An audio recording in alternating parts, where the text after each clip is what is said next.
সমস্ত প্রবলেমগুলোকে সলভ করতে চায় আসিফ মাহমুদ। দেখুন বিস্তারিত।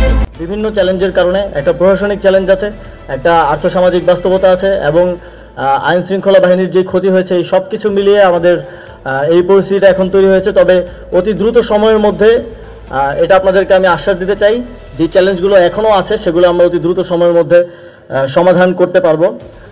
24-এর যে গণ অভ্যুত্থান, সেই গণ অভ্যুত্থান আংশিক সফল হয়েছে আমি বলবো, কারণ আমরা আমাদের যে এক দফা সেখানে দাবি দিয়েছিলাম শেখ হাসিনার পতন এবং ফ্যাসিবাদী ব্যবস্থার বিলোপ।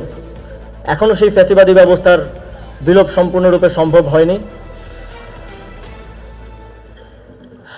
আপনারা জানেন যে এখনও কিন্তু ষড়যন্ত্র থেমে নেই।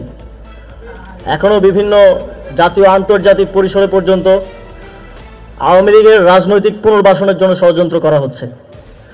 গণতন্ত্রের কথা বলে, গণতন্ত্রে অংশগ্রহণের কথা বলে আওয়ামী লীগকে আবার নির্বাচনে অংশগ্রহণ করানোর সুযোগ দেওয়ার মাধ্যমে ফিরে আনার নানা ধরনের চক্রান্ত চলছে। আওয়ামী লীগকে নিষিদ্ধের কথা যখন সরকারের পক্ষ থেকে আমরা বলি, রাজনৈতিক দলগুলোর অনেকেই তখন তাদের বক্তৃতায় কথায় সেটা বাধা দেওয়ার চেষ্টা করছেন, আপনারা দেখেছেন।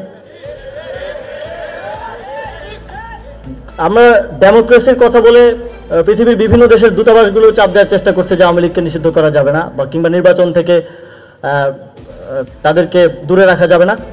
অথচ আমাকে জার্মান একজন সাংবাদিক একটা ইন্টারভিউ দেওয়ার সময় বলছিলেন যে আপনাদের থেকে আমরা বিভিন্নভাবে শুনতে পাচ্ছি যে আওয়ামী লীগকে নিষিদ্ধ করা হবে কিংবা এই ধরনের কোনো উদ্যোগ নেওয়া হবে, সেটা কি গণতন্ত্রের জন্য হুমকি কিনা?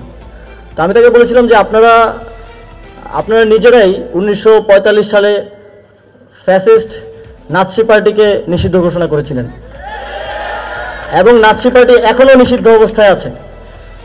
তো সেখান থেকেই বোঝা উচিত যে বাংলাদেশে আওয়ামী লীগের পরিণতি কী হওয়া উচিত। এই জন্য আমি মাঝে মধ্যে বলি যে আমাদের এই জেনারেশনের সংগ্রাম এখনও শেষ হয় নাই।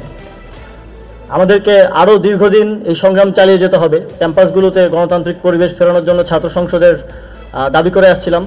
এখন যেহেতু আপনারা আমাদেরকে দায়িত্ব দিয়েছেন এবং এখানেও এই দাবিটা এসেছে, আমরা মনে করি গণতান্ত্রিক চর্চার শুরুটাও সেই ক্যাম্পাসগুলো থেকে হওয়া উচিত যেই ক্যাম্পাসগুলো থেকে ফ্যাসিবাদ পতনের আন্দোলনের শুরু হয়েছিল। এবং জানুয়ারি ফেব্রুয়ারির মধ্যেই সকল ক্যাম্পাসগুলোতে ছাত্র সংসদ নির্বাচন দেওয়ার ব্যাপারে আমি ক্যাবিনেটে আলোচনা উত্থাপন করব।